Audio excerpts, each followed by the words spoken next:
Well, it's good to see everyone. Nicole and Michael, good to see you back from the summer. And Jen is here as well, the KCI.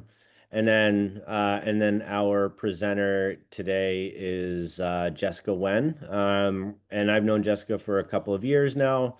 Um, she was previously with AIDU, then she went to the AI Tinkery, and now she's on a new exciting role as we talk about what the jobs of tomorrow look like. I believe Jessica's new role is going to be one of those tomorrow jobs.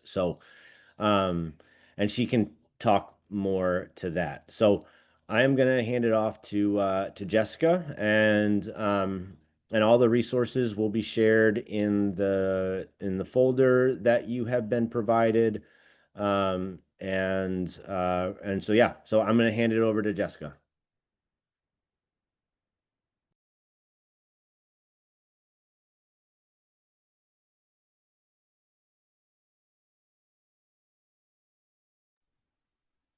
Thanks, Justin. Sorry for the delay. I was trying to find the unmute button. I'm presenting from my personal laptop, so it's a little bit heavier. So just bear with me. I might have some technical difficulties along the way, but we'll work it out. Um, Hopefully, you can see my screen. I'm sharing a tab. I'm sharing the presentation. It's linked in the resources folder. It's super great to be with you all here today.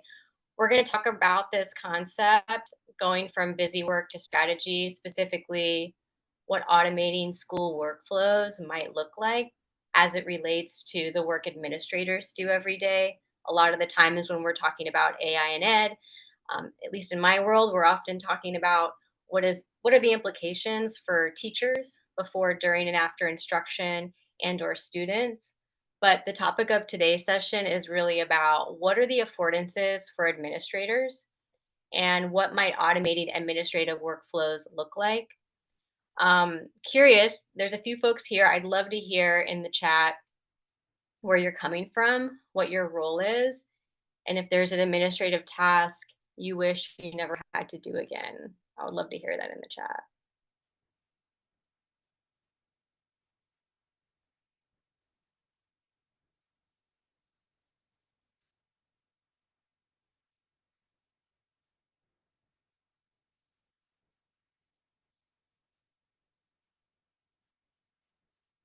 And even if you're not in school right now,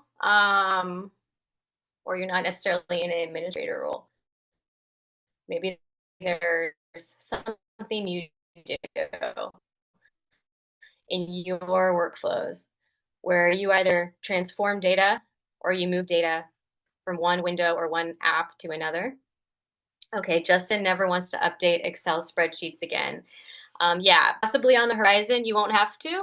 We'll see. We're probably not quite there yet, but we're getting closer every day.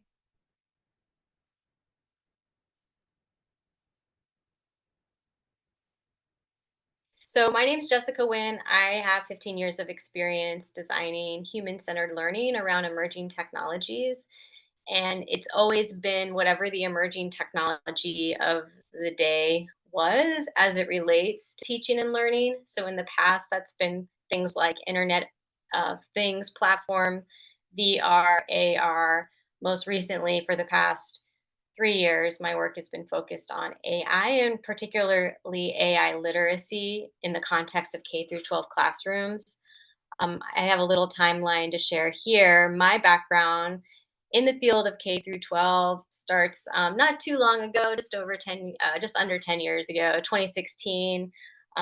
Was teaching and developing curriculum up through and after the pandemic. And then, of course, right around that time, November 2022, ChatGPT hit the scene. And I transitioned from my role as a classroom teacher to developing AI literacy curriculum and facilitating teacher professional development for an organization called the AI Education Project. And for the past year and a half, I've been at Stanford. I went to Stanford to design and launch a project called the AI Tinkery, which is a community hub on campus where we facilitate opportunities for people to play tinker with AI, to better use, evaluate, and shape AI.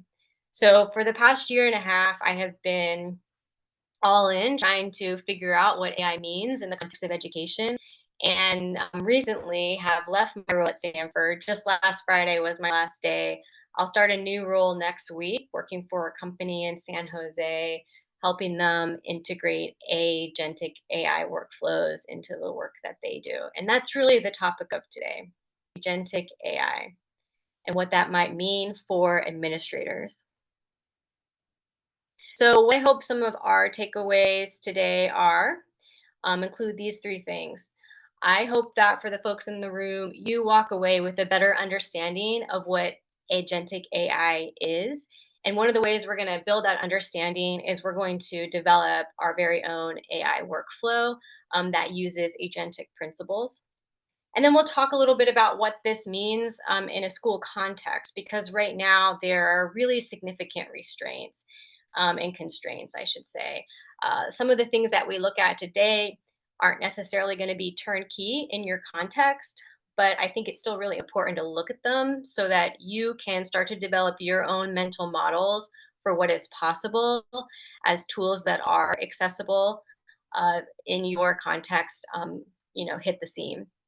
And then talk about, what does it look like to drive adoption of these tools? I really think, given their complexity, it probably looks like dedicated personnel that's focused on enabling and integrating AI, not just in AI in an educational context as it relates to teaching and learning, but as it relates to these other things we're going to talk about today, the work that administrators do every day.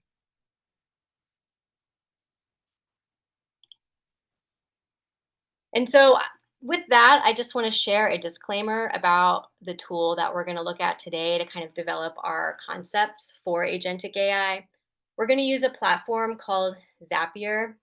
Zapier is an enterprise grade platform that's used by companies all over the world, but it may or may not be approved for use in your setting. So, what I hope you kind of think about as you approach the topic today and the tool we look at is that you're not necessarily going to walk away with something you can use tomorrow. Maybe you can, we'll see. But really, the session is about building your own mental models for what is possible.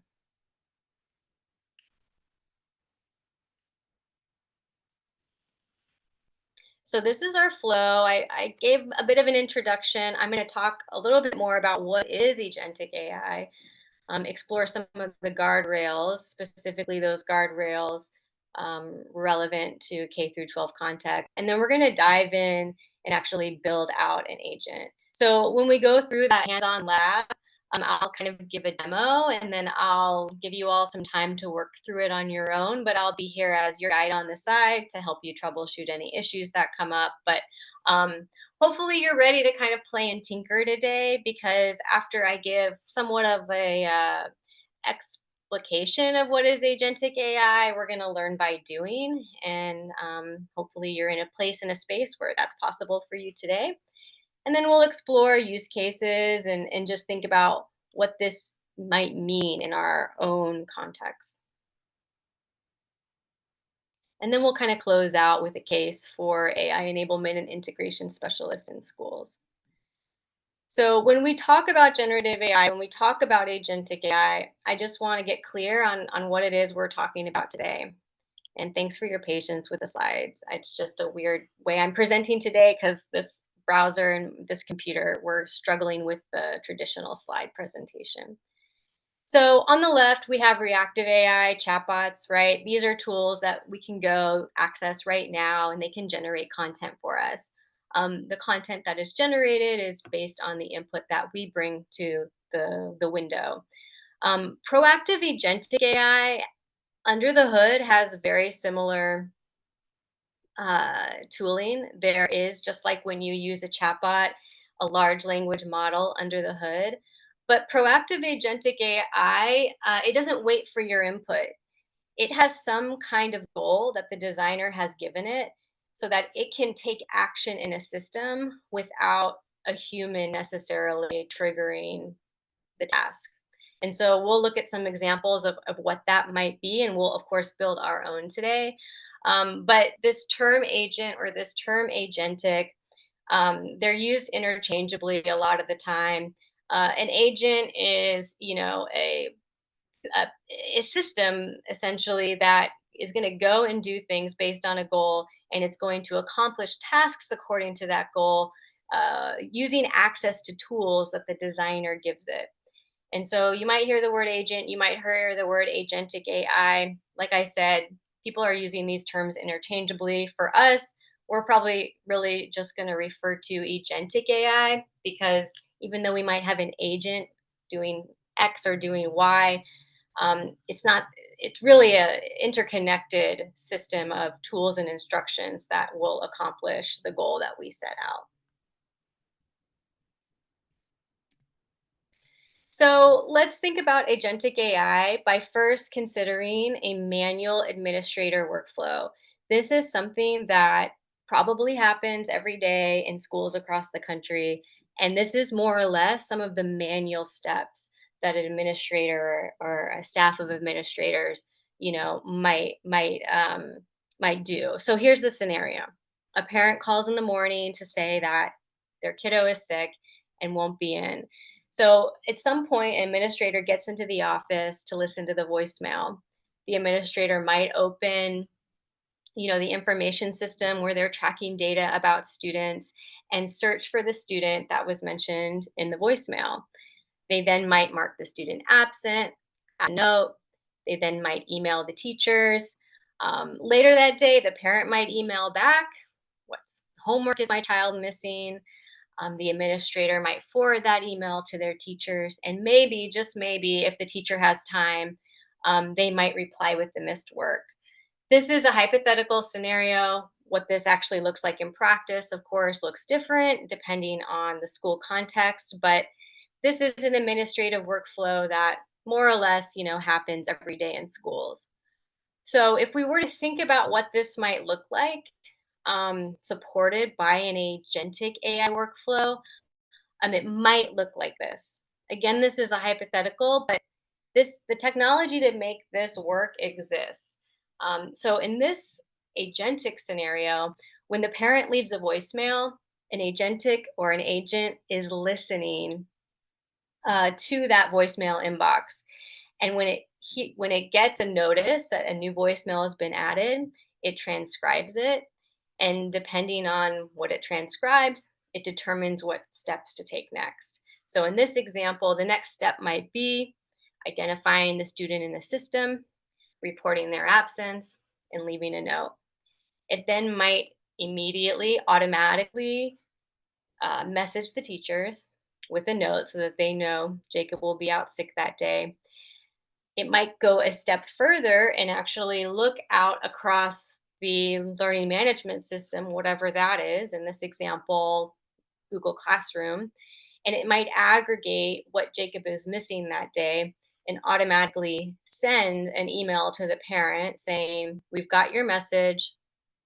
Jacob's, we hope Jacob feels better. Here's a summary of what he missed and what he needs to stay on track." So this agentic workflow, in theory, this is the technology exists to actually create something like this. We'll learn as we go on today, why or why not we might not be able to actually implement this in our own context. But this is all within the realm of possibility. And it's certainly, these kinds of affordances for agentic AI will be made more and more possible as the platforms that are out there in the marketplace start to include features to support exactly these kinds of automations. So this is really exciting, I think, as someone who's coming from a background in education. What are those opportunities within administrative workflows to use AI to streamline what's happening? It's not just better for staff, it's better for parents and guardians, it's better for students. And so if we look at that same workflow and we look at kind of side by side, where were we at when it was a manual workflow versus compared to when an AI is supporting the process? Um, There is going to be a lot less need for a human to manage all aspects of the workflow. Certainly, we still want humans to be in the loop at some point, like maybe before the agent actually sends an email or makes changes in a system, a human should check exactly what it's going to change before it changes it. But more or less, there's certainly a pretty amazing opportunity for automation here. And so before we go on, I just want to take a moment to pause and one, see if you have any questions. Also, wondering if there's any concerns that this case study brings up for you. Where do you think human oversight still matters? And does this spark your imagination for other potential ways agentic AI might streamline administrative workflows? So, what we'll look at next is what tools make this possible and how to apply them responsibly. But I just like to pause here in case there's anything coming up for you, and you're welcome to share it in the chat. This seems like a really amazing um, update in how work happens. Is this currently being rolled out? So, as we'll look, there's not necessarily platforms specifically designed for schools to do this kind of work, but the tools to do this kind of thing exist. And we're going to look at one today called Zapier. It's a platform that lets you connect data between disparate systems and take action on that data. But as we'll learn as our conversation continues today, we're going to hit blockers with use cases like this one because Zapier is not necessarily the right tool when student data is implicated. And so while this is like within the realm of possibility with the technology we have now, there aren't platforms yet designed to support this within schools. I still think it's really important for school leaders to wrap their head around what is possible though and think about in the next 6 to 12 months as platforms start to emerge with this kind of functionality, how do you get your teams and your people ready to ideate around, you know, how they might apply these kinds of platforms when they are made available. It does seem like so much could go wrong without oversight. Yeah, just thinking of the AI experiences I have where there's like one small mistake, but it changes everything, you know? 100%, 100%. So, like in this case, I think there's a lot of points in the flow where you want to have a human in the loop.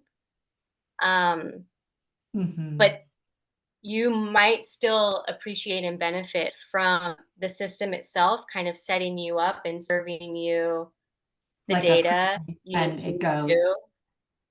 Yeah, Mhm, yeah. mhm. I know Yeah, Michael that's in such. the chat. Jessica, are you able to see the chat? I know that Michael said something about job loss. Yeah, I think about schools and I think about just how much work there is to do in a school. I It's hard to imagine a scenario where in the near future anyone, at least in a school system, is automated out of their work because there's just so much work to be done. If you're not checking a voicemail and sending an email, there's 1,000 other things you could be doing in the context of a school. So, but across the board, Michael, this is certainly an issue, like beyond schools. And maybe that's what you're thinking about too, Michael. Not just, okay, in the context of a school district, are we automating roles that humans did in the past, but what does this mean for our students and their careers, down the line? There was a study that was just published that shows, and I'll have to look this up and I can plug it in the resources after the session today. There is some data coming out about the impact of AI on the market, and it looks like early data is showing us that it's impacting um, early career professionals the most. These entry level jobs where you would have come in and you would have learned by doing over the course of a couple of years, those jobs just don't exist as much as they used to because that kind of work is being, people are using AI to do that kind of work more and more. So that's certainly part of the bigger picture here. Yeah, one of the things that came up for me with that case study was that, like, in order for that to work, you have to basically standardize everything from how classes are named to how assignments are named to the way the teacher plugs in the assignment to their LMS. Um, because as you know, I mean, we all like, I mean, it's not magic. It's just that a computer recognizes how these things are functioning. So I think about in terms of just, I mean, a simple day-to-day like exercise of, we have a fire alarm go off, every student needs to be registered this way. Like, I mean, when I was a teacher, like 50% of us didn't do it the way that the school district wanted us to do it. And then, and then that messes up the whole system. So, um, yeah, I mean, I think like there's the degree of variability that you have just in the profession of education itself, um, would make agentic that type of system to be to it would be a large process to get a district to get to that point.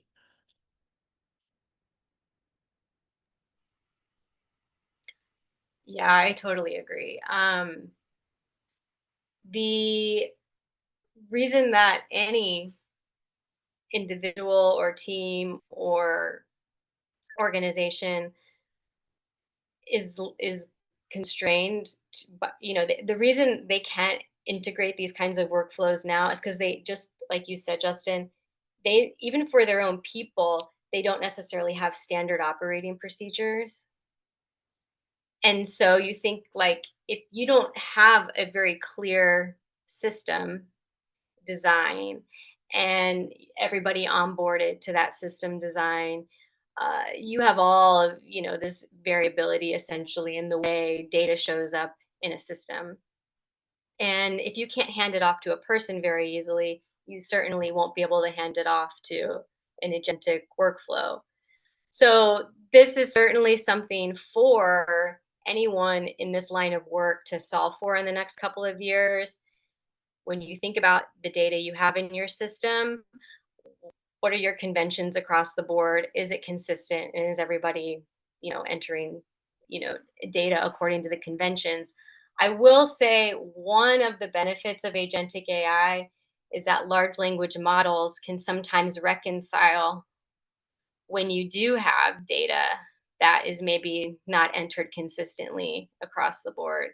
So, for example, if a parent goes to the school chatbot and is asking about their student, but they call their student something different than is named in the record, a large language model might be able to reconcile that to some degree because it's going to make relationships with other information like the parent's email or the parent's ID. Um, with that said, though, back to Jen's point, the human in the loop becomes really critical then, because when you're talking about student data in particular, it's really risky if you get it wrong. So there are these affordances, but there's also at the same time consequences when things go wrong. And so how do you mitigate for those risks on the front end with systems that are designed with human in the loop, wherever and whenever necessary? In the immediate, there might yet be really interesting opportunities to leverage this technology. And we're going to look at an example today that I think might hold some relevance and applicability even now, even with messy data. We'll see. It just kind of depends on what people have access to and where they're at in terms of their own context. Thanks for all the questions and the great engagement. Is there anything else that came to mind before we go on?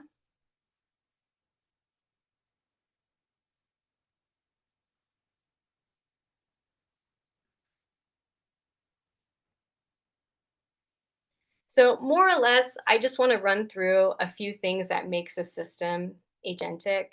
This separates like chatbots from agents, more or less. An agentic system has some autonomy. It has goals, and it's taking action on those goals with as much or as little human oversight as is designed.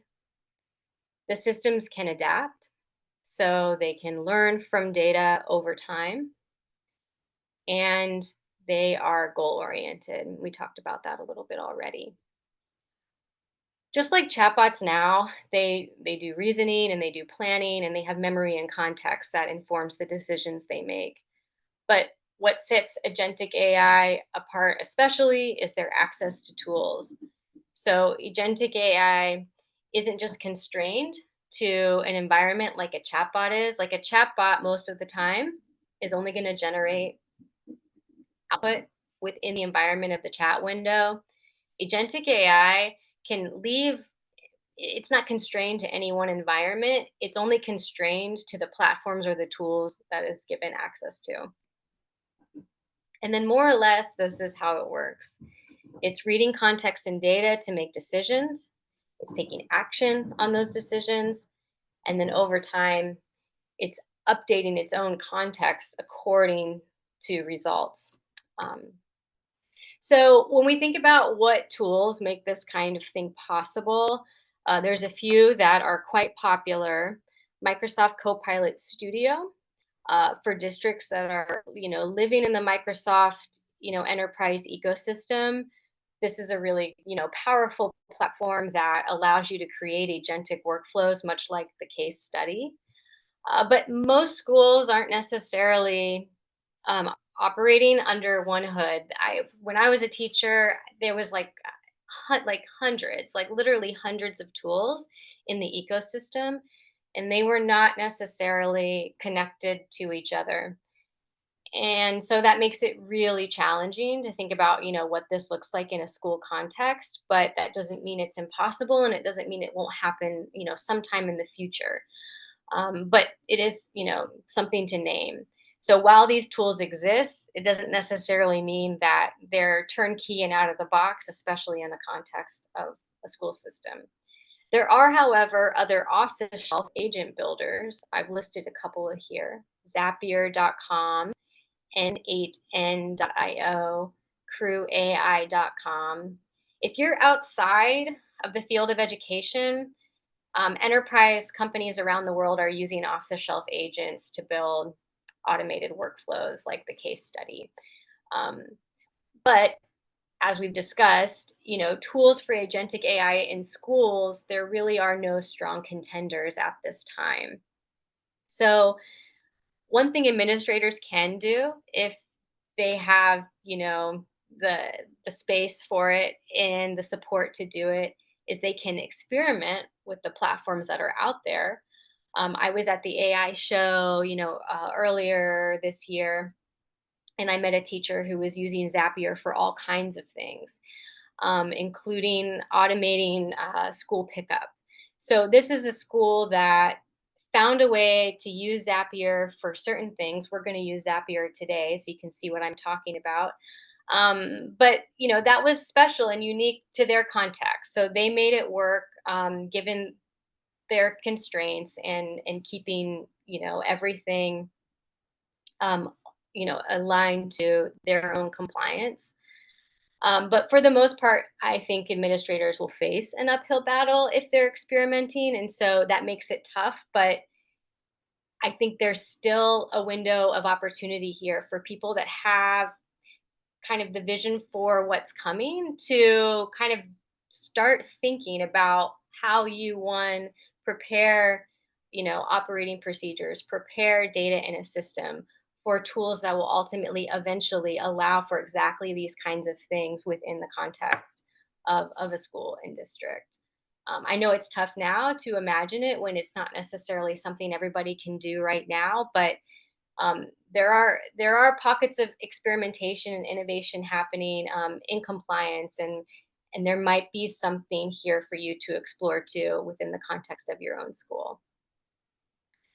Because when we're thinking about doing it safely, doing it responsibly, it's always going to be in relationship with your IT department and using school tools that they've approved.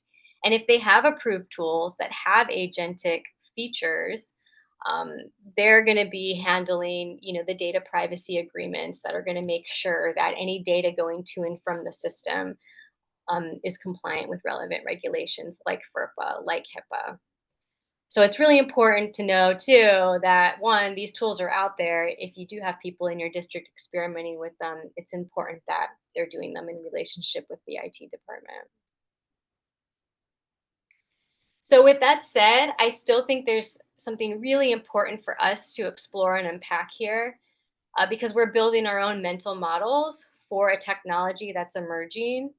And for the folks that kind of dig in now and start to figure this out now, they're going to be able to be a part of those conversations where they lead change and advocate for thoughtful experimentation and using technology to streamline workflows that benefit everybody in the system, and then preparing for those future tools that do arrive.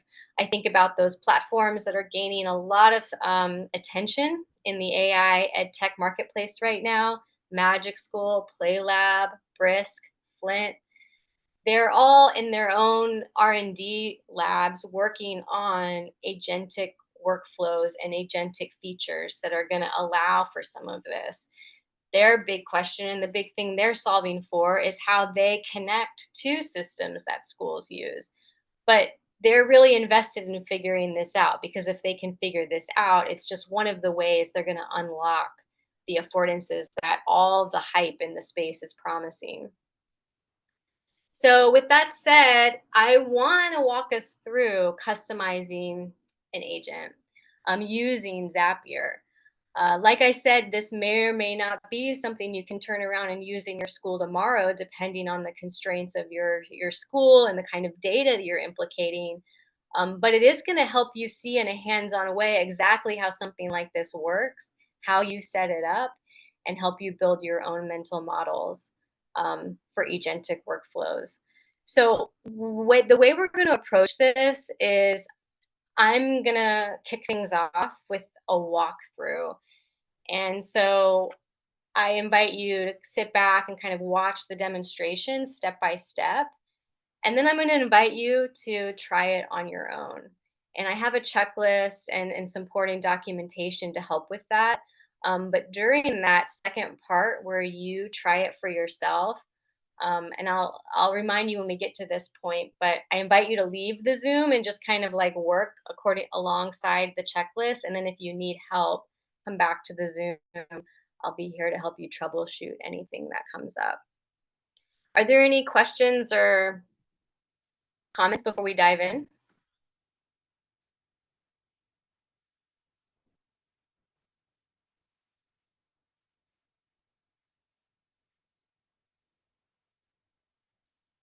Okay, cool. I'm gonna just copy and paste the link to the session resources in the chat. I put it in there earlier, but just in case, we'll drop it in so we have it recently linked, because I'm going to be referring to these resources throughout the demo. Okay, cool. So first things first, I'm going to toggle over to the demo checklist, and this is linked in the session resources. So I'm going to scroll on down and click on the demo checklist, and I'm going to share my tab so you can see what I'm looking at. This is our step-by-step, more or less, checklist for developing this workflow. And like I said, I'm going to walk through every step, and then I'm going to give you a lot of time to work through it on your own. I think the easiest thing is for me to just work through the steps and then hand off to you. So first things first, we have a little bit of preparation, but let me tell you what we're building. We're going to build an agent that monitors an RSVP form for a back to school night. And when the form receives new responses, the agent is one monitoring the form. So whenever there's a new response that comes in, it will be triggered to do a couple of things. The first thing the agent will do is it will add the folks that responded to the form to a calendar invite, and then it will send them an automatic email. Now, because the form, let's look at the form really quick. Because the form has a question for the parents and guardians RSVPing, it says, do you have any questions or notes for administration?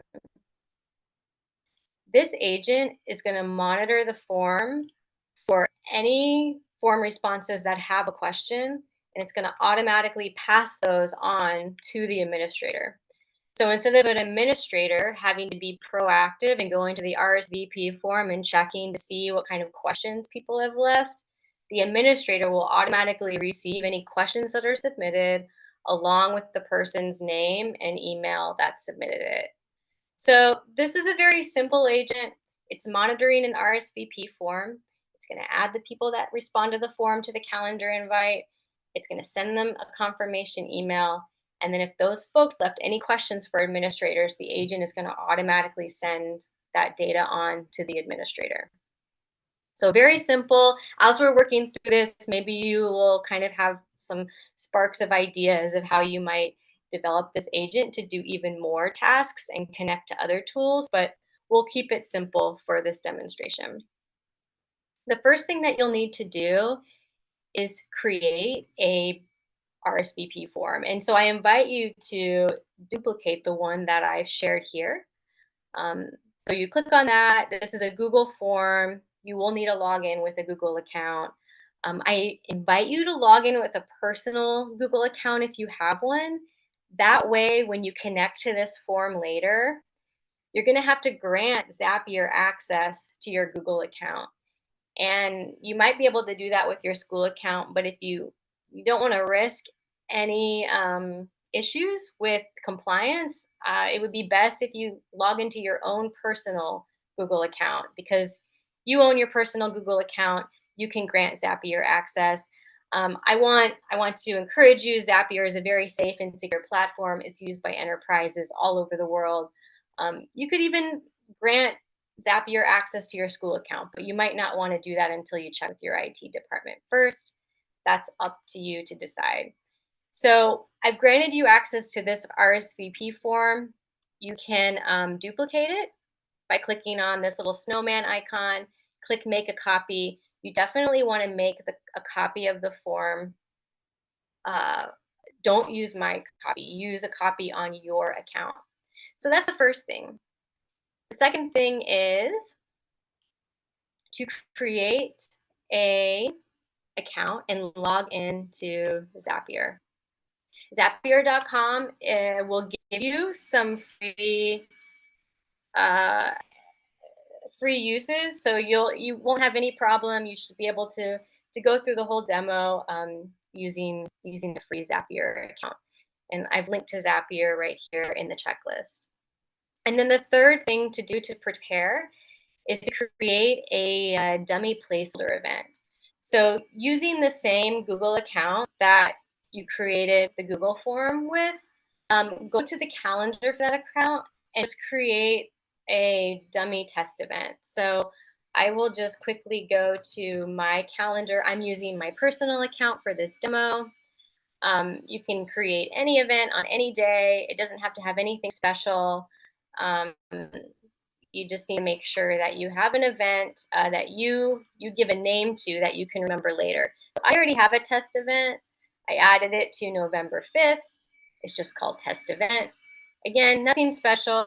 I just need an event on my calendar because remember, the agent, we're going to give it access to this calendar and it's going to be able to add guests to this event. So those are 3 things we need to do to prepare. Now we're ready to dive in and create and configure the agent. So first things first, I'm going to proactively copy these instructions. We'll get back to these instructions later. But these are the instructions we're going to give our agent that we create on Zapier. So I went ahead and copied those. Now I'm going to navigate to Zapier.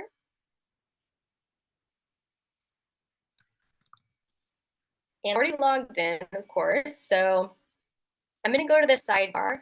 If you can't see the sidebar, it's over here.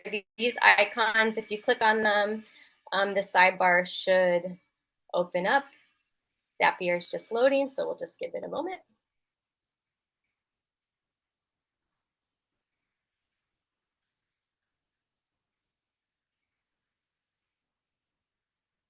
I think I accidentally clicked on templates, so I'm going to click on the Zapier logo and just go back to the Zapier homepage. I'm hovering over that sidebar on the left, and I'm looking for the link that says agents. That's where you're going to go after you log into Zapier. You're going to click on agents. It's a link hiding in the sidebar. And once you're looking at the dashboard for the agent, there will be a button that says something along the lines of create. So as soon as it loads, I will click on create.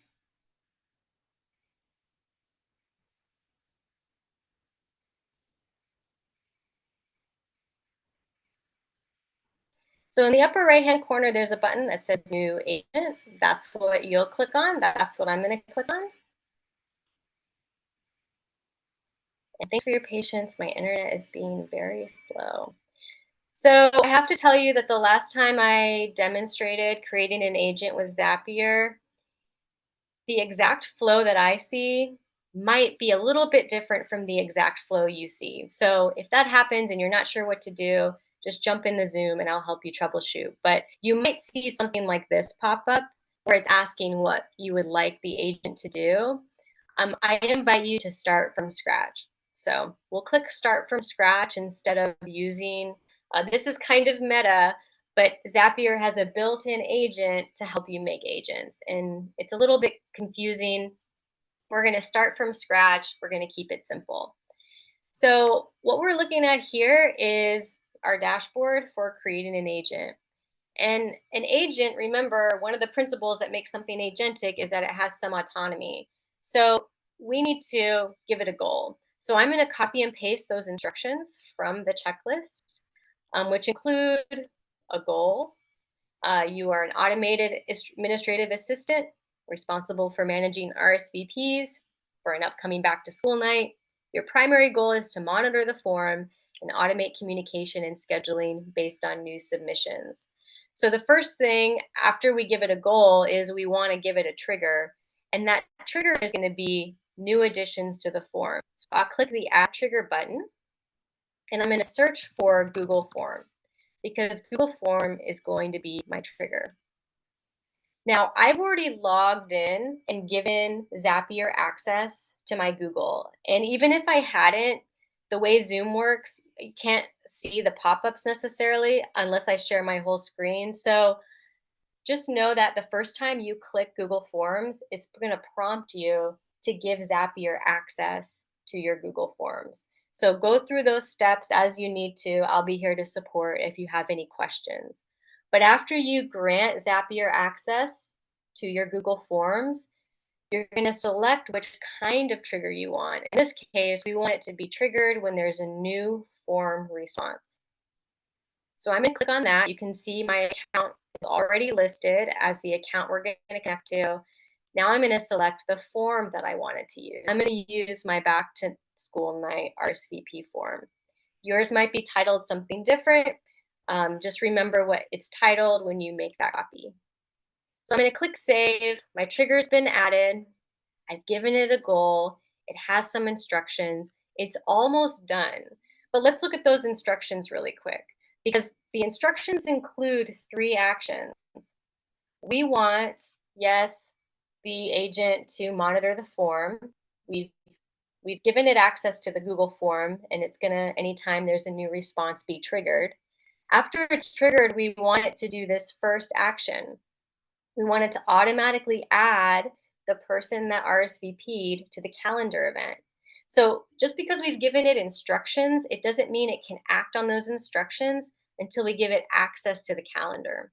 So when you're here in Zapier, you're going to add a tool every time an action requires it. And you're going to do that. And you can see it's a little bit subtle. I'll try to zoom in. Do you see where it says use / to add tools and knowledge sources?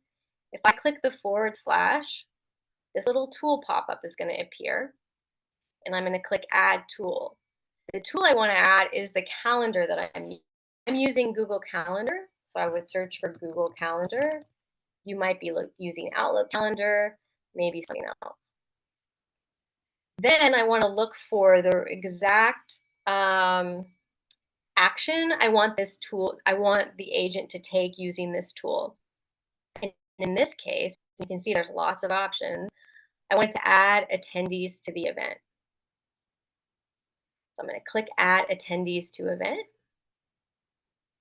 And then after I do that, I want you to take note of this little tiny gear icon. It's kind of subtle, but there it is. I'm going to click on that gear, and I'm going to look at the settings for this tool. So right now, the calendar that it's accessing is something the agent will make a decision about. But I could click on this drop down and I can set a specific value. I don't want the agent to look at just any of my calendars. I want it to look at the calendar for which the event is listed, which I know is my personal calendar. And then I want to tell it exactly what event to look at. I don't want the agent to make decisions about it. I want to set a specific event. So I'm going to say set a specific value, and then I'm going to look for that event. Here it is. Oh, that's our event. Here's my test event, November 5th. That's the event. But I'm going to let the agent generate a value for the attendees. The agent will do a good job figuring that out. So I've added the access to the calendar. I've configured the settings. I'm going to do the same thing for email now. Action 2 and Action 3 are all about sending emails. So I need to make sure this agent has access to an email tool. So I'm going to click /. I'm going to click Add Tool. I'm going to use Gmail, my personal Gmail, to send an email. And I'm going to go back because it looks like I accidentally clicked on something I didn't want to click on. I want to search for Gmail. There's Gmail right there. And I want to give this agent the ability to send an email. So I'm going to look for exactly that. There's the send email task. After it gets added to the instructions, I'm going to click on that little gear and I'm going to configure the settings.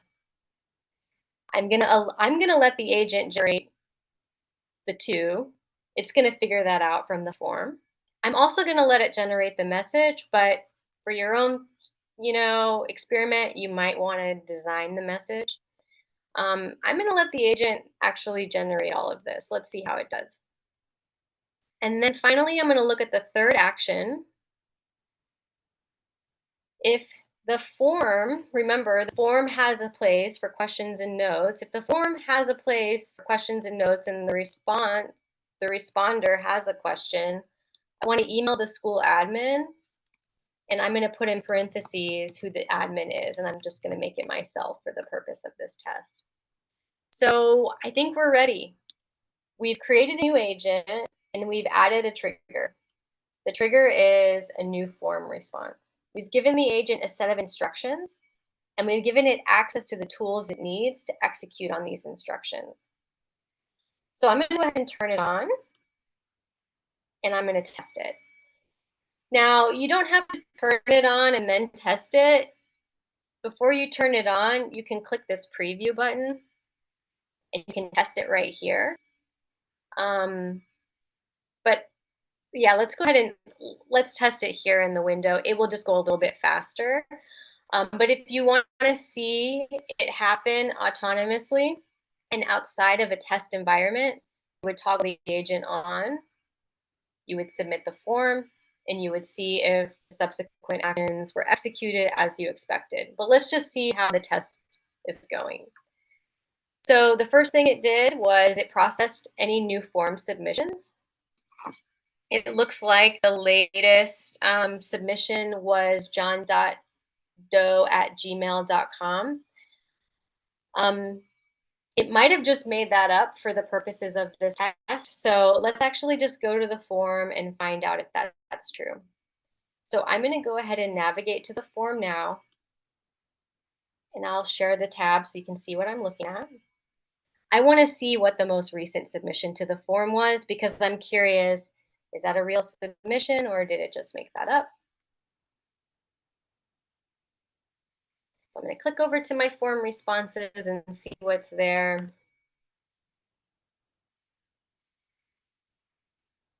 In either case, it's just a test. So the main thing is once it has the data from the form, can it take action on that data? Yeah, that's what I thought. So there's no responses for Joe.do, but if I was to submit this form really quickly, it would pull the most recent response. I just tested this before our session, so I'm not going to go through that process, but when you get to that point, I encourage you to actually submit the form so that when it's running its test, it's running a test with your most recent submission.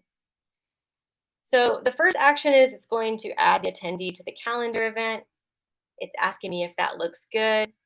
Now it's asking me for approval, but when this agent is running and you're not testing it, it's going to complete these without approval unless you integrate some kind of human in the loop approval. So this will take a moment, but I tested it before the session. It works. The calendar will have a new addition to the attendees. It will be john.doe. If john.doe@gmail.com was a real person, they would get this email, and maybe they are a real person and they are going to get this email and be very confused. And then finally, the third action is sending an administrator content from the form if any questions are asked. So it takes a little bit of time to switch between windows and show you all, like the calendar has the new person, the person receiving the email has an email, and then finally the administrator has an email. So just trust it's working. You're going to see it for yourself when you jump off and play and tinker. So I'm going to pop back to the checklist because after you complete the preparation and setup, after you create and configure the Zapier agent, and then finally test it, you're going to see firsthand what an agentic workflow might look like and maybe have a better understanding of what this technology is capable of and maybe spark some ideas for agentic workflows that may or may not be applicable in your own context, depending on, of course, access to tools that are appropriate and data. So that's the demo. I want to invite you all to give it a shot. But before we do that, I just want to ask if there's any questions.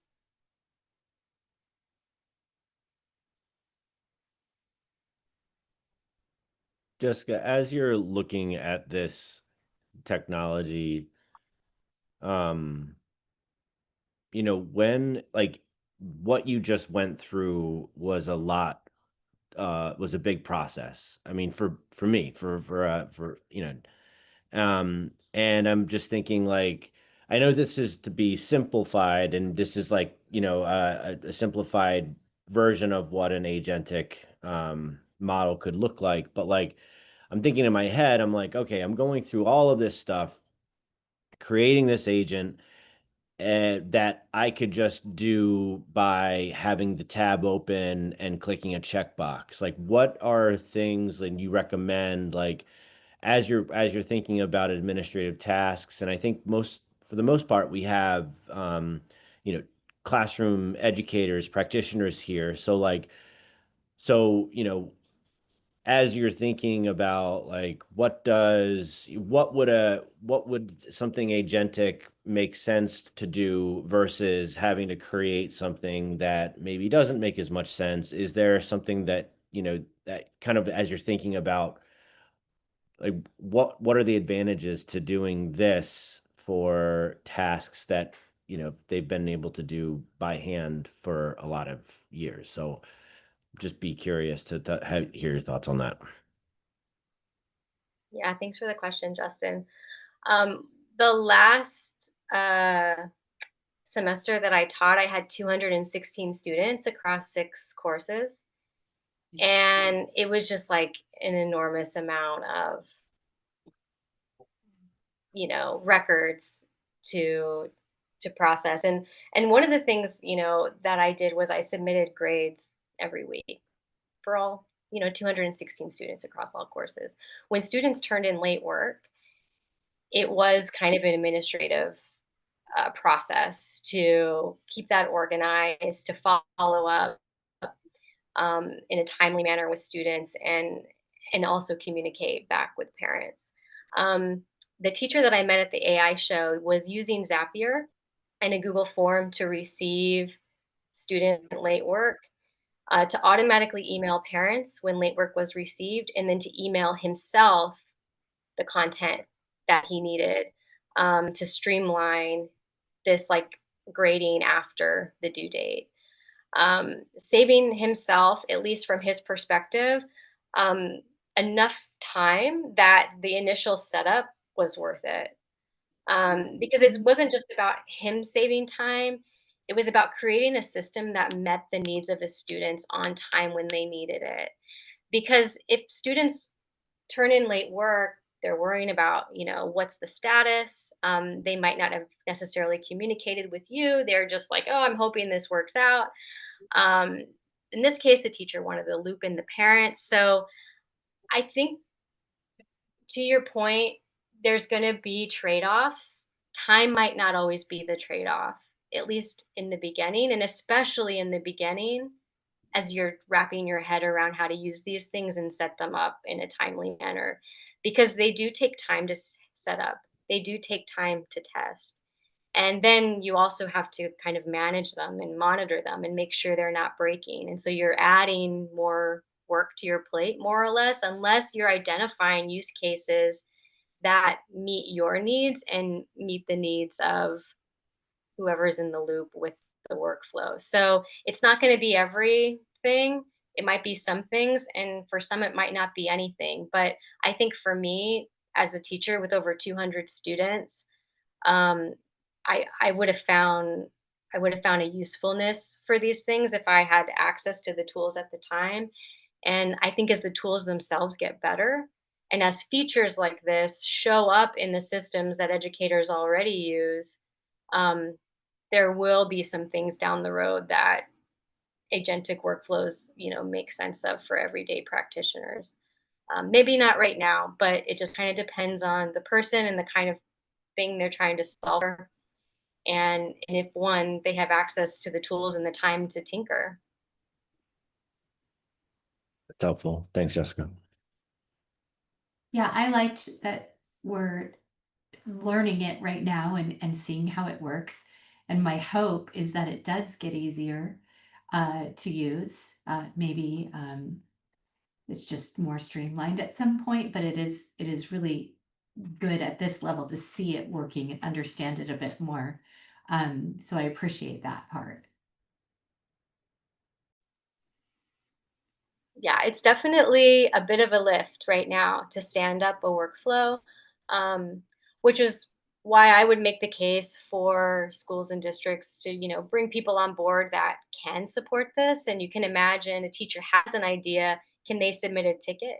And then, the workflow is Right. If the developed and script managed is by somebody. there, Yeah, like you gave us, that would help a lot to just have that script already be pre-done. that's right. Yeah, exactly. Well, I want to give you all some time to play and tinker, because I think the best way to wrap your head around it is to just plug in and see for yourself. So it's 5 right now, but I want to ask too, because we have a small group. I can keep going unless you all want to take the time to jump in Zapier and try it yourself while I'm here to help troubleshoot. But that's totally up to Michael and Nicole. Love to hear what you're thinking. Yeah, I've already got the Zapier account and I just pasted it in the instructions and I'm at the point where I'm supposed to use the forward slash button, but I don't really see the forward. I don't see that step, or and maybe I didn't see when you did it. Oh, okay, Michael, maybe we can troubleshoot it. But let me just ask Nicole. Nicole, do you Yeah. want to tinker with Zapier, or do you want to power through? I have a few more slides, and then happy to stay on the line and tinker with Michael. Oh yeah. I've been tinkering in the background while you've been doing this. So That's awesome. I'm very happy for you to go with the flow, whatever you want to do. Okay, cool. Justin, you're muted. Yeah, Jessica, why don't we have you, because we've done this in the past where we've had like there be a time where people work and then people come back, but once people sign off, they sign off, especially with it being the evening. So maybe what we can do is we can kind of like go through this, go through what you have, and then, and then we allow for time that you stick around and people can tinker around and troubleshoot some ideas. So that way we can provide the forum and all the things. So Yeah, that sounds great. Okay, cool. Okay, I'm gonna go pull up our slides and check out the next few topics from the presentation, which our conversation is a nice segue to, because it's really about making a case for a district and a school to support this work by investing in folks that are um, dedicated to it. So I will share my slides. Let me just quickly jump to the right slide here.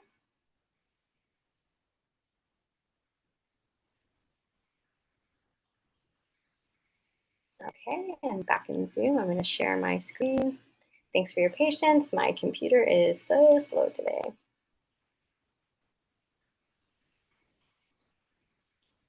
So Justin, you were asking, what's the trade-off here? And especially for everyday practitioners.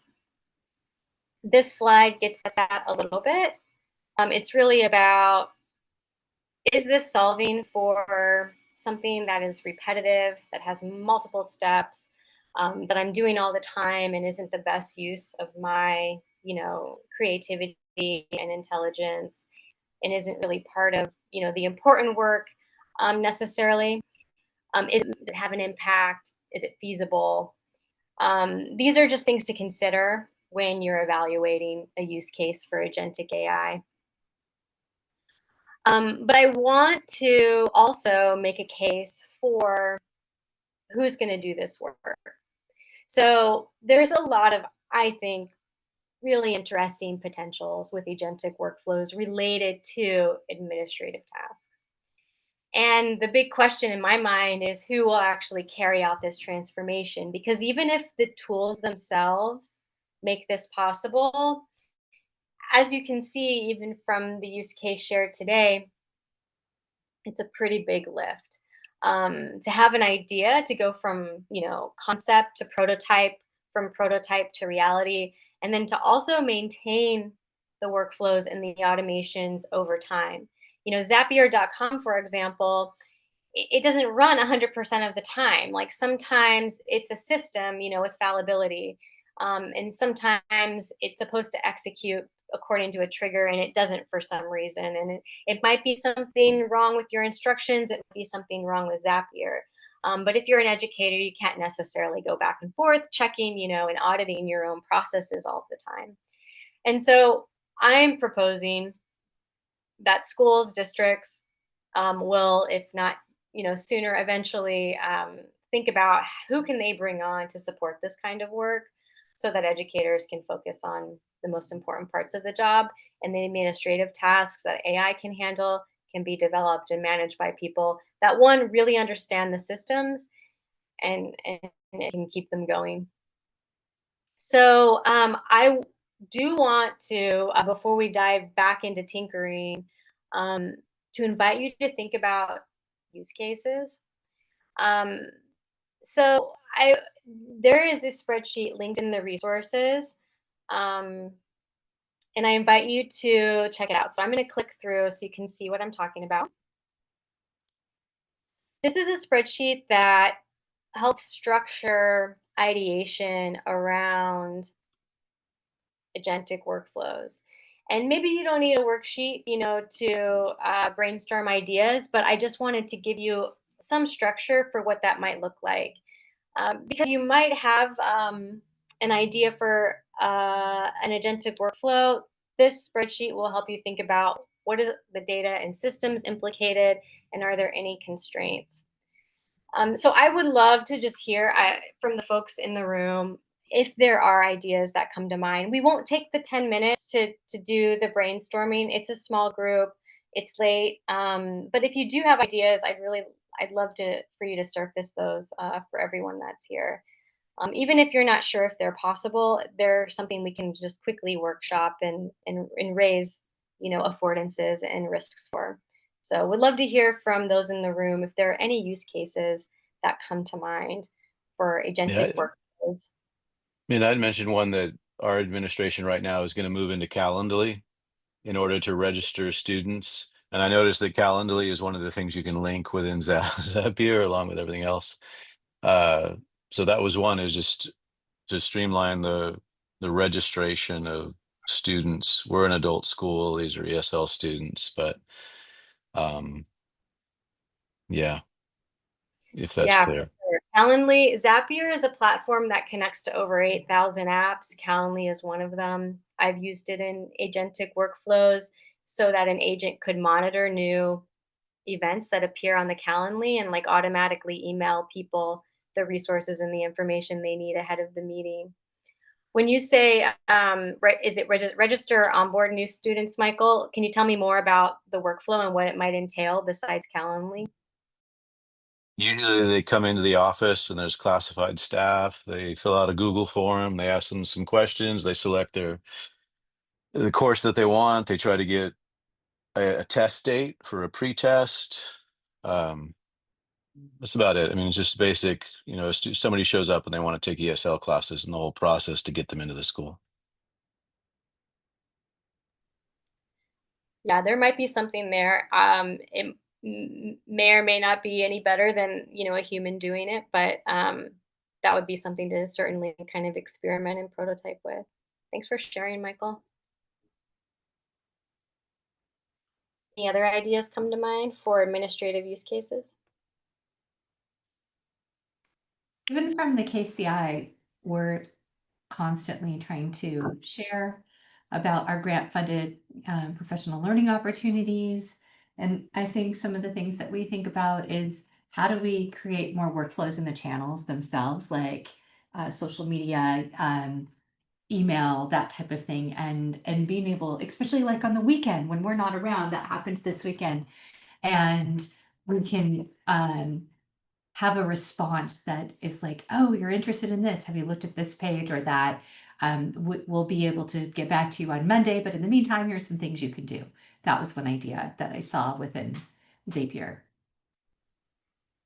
Yeah, that's a great use case for Zapier. And in addition to giving it access to tools, you can give it access to knowledge. So if you have a series of PDFs, The a Google FAQs. Drive with all of your content, you can give your agent access to that and tell it, look at this before you construct your response. Okay, that's great. Yeah, I'm going to explore some more. There's a lot in here for marketing that looks really great for our use case. Yeah, for sure. And Zapier in particular is one of those platforms that's going to be more amenable to, marketing and kind of traditional business like work streams, education, not so much. But I think hopefully in the next few years, we'll see education specific platforms that allow us to bring some of these ideas into to school administrative flows. Because right now we're using an enterprise, platform that was designed for, for-profit field, not necessarily education. So it's not necessarily designed with educators in mind. Thanks for sharing, Jen. Yeah.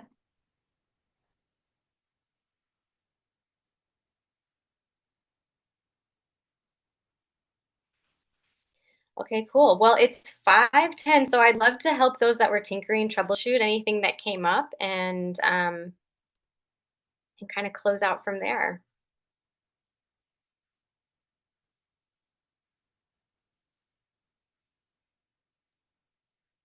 I'm so stuck on the forward slash button. I think the I create. easiest might be, Michael, are you able to share your screen? I think if we just look at it, that might be the easiest thing. Great. And And Jessica, I put in the chat just a quick feedback form to get your thoughts on this workshop, Michael and Nicole. Um, so it'd be great to get your thoughts on that. But I think for right now, I think as long as Jessica, you don't foresee yourself sharing anything related directly to the workshop, I'm gonna stop the recording and we'll and then we'll just it be an independent work time. Awesome. Thanks, Justin. Okay, thanks, Jessica.